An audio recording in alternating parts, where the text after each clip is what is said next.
Shalom, saudara yang dikasihi Tuhan. Salam damai sejahtera dari Tuhan Yesus bagi kita semua. Amin.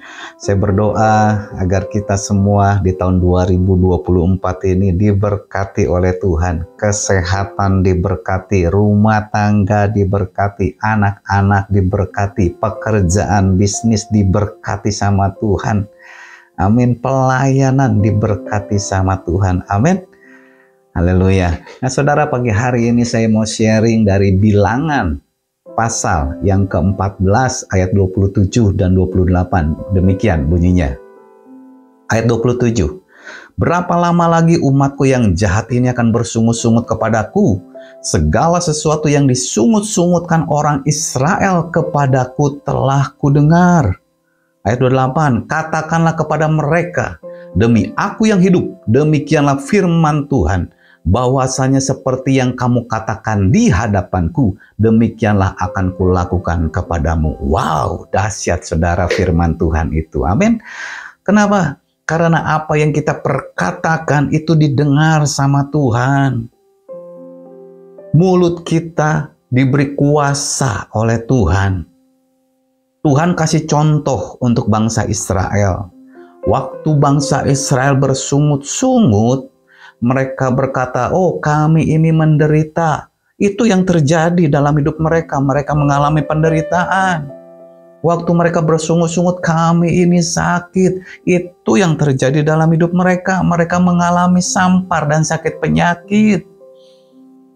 Apa yang mereka perkatakan didengar oleh Tuhan. Perkataan ini adalah doa.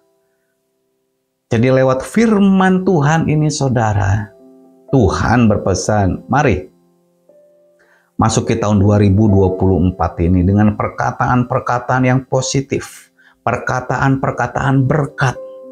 Waktu kita memperkatakan perkataan berkat, itulah perkataan-perkataan yang didengar oleh Tuhan dan itulah yang akan Tuhan lakukan bagi kita. Amin.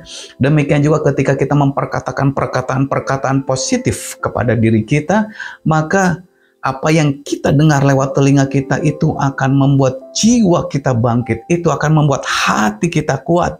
Kalau kita berkata, saya sehat, saya bisa, saya diberkati, saya mampu. Maka itulah akan terjadi dengan kehidupan kita. Iman kita bertumbuh, keberanian kita naik. Kita akan mampu, kita akan kuat. Karena kita diberkati sama Tuhan. Karena apa yang kita perkatakan, itu yang Tuhan lakukan dalam hidup kita. Amin. Nah, Amsal 18:20-21 berkata, perut orang dikenyangkan oleh hasil mulutnya. Ia dikenyangkan oleh hasil bibirnya. Nah, saudara, bila sehari-hari kita mau hidup kita berkecukupan, cukup makan, cukup minum, cukup untuk kebutuhan hidup kita sehari-hari, Amsal berkata, perut orang dikenyangkan oleh hasil mulutnya. Ia dikenyangkan oleh hasil bibirnya. Itu artinya apa, saudara?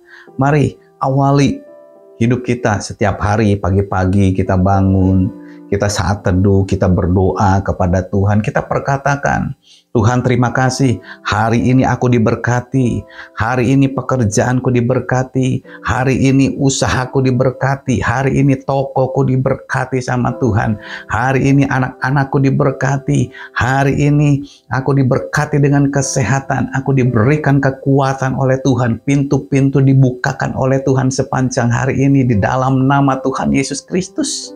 Apa yang terjadi? Percayalah saudara, Bilangan 14, apa yang diperkatakan di hadapan Tuhan itu adalah doa dan itu yang akan dilakukan Tuhan kepadaku. Amin. Ayat 21 berkata, hidup dan mati dikuasai lidah. Siapa suka menggemakannya akan memakan buahnya. Hati-hati dengan mulut ini saudara.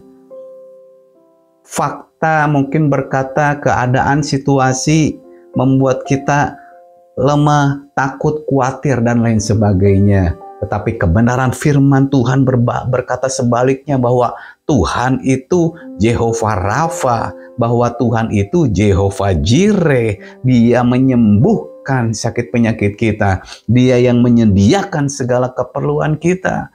Oleh karena itu, saudara, apa yang mau kita perkatakan, kita pikirkan dahulu. Apakah perkataan-perkataan itu membangkitkan semangat, memberkati, atau malah sebaliknya. Karena hidup dan mati dikuasai oleh lidah. Siapa suka menggemakannya akan memakan buahnya. Karena itu berdoalah seperti Daud berdoa di dalam Mazmur 141 ayat 3 dan 4 berkata demikian, awasilah mulutku ya Tuhan, berjaga-jagalah pada pintu bibirku, jangan condongkan hatiku kepada yang jahat untuk melakukan perbuatan-perbuatan yang fasik bersama-sama dengan orang-orang yang melakukan kejahatan, dan jangan aku mengecap sedap-sedapan mereka. Berdoa, Tuhan jaga mulutku, Tuhan jaga bibirku. Dalam hal ini kita perlu kerjasama dengan Tuhan. Tuhan yang akan memberikan peringatan kepada kita, Dia akan berjaga-jaga di mulut kita ketika kita akan memperkatakan perkataan-perkataan negatif. Nah, bagian kita adalah yang menyaringnya, yang memfilternya. Tolong, ketika Tuhan sudah mengingatkan kepada kita untuk tidak memperkatakan perkataan-perkataan buruk, perkataan-perkataan negatif, perkataan-perkataan kutuk, maka bagian kita adalah jangan memperkatakan itu keluar dari mulut kita. Bagian kita adalah memperkatakan perkataan-perkataan berkat. Amin. Saudara mau 2024 ini hidup saudara diberkati, rumah tangga saudara diberkati, pekerjaan Anda berhasil, bisnis Anda berhasil, anak-anak saudara diberkati, hidup saudara dalam keadaan sehat, rumah tangga saudara-saudara, keluarga besar semua dalam keadaan baik, sehat, diberkati. Mau? Perkatakanlah semua yang baik. Perkatakanlah berkat, taburkanlah itu lewat kata-kata kita. Amin. Maka percayalah dan imani bilangan 14:28 ini. Apa yang kita perkatakan di hadapan Tuhan, itulah yang akan Tuhan lakukan buat hidup kita. Amin. Tuhan Yesus memberkati.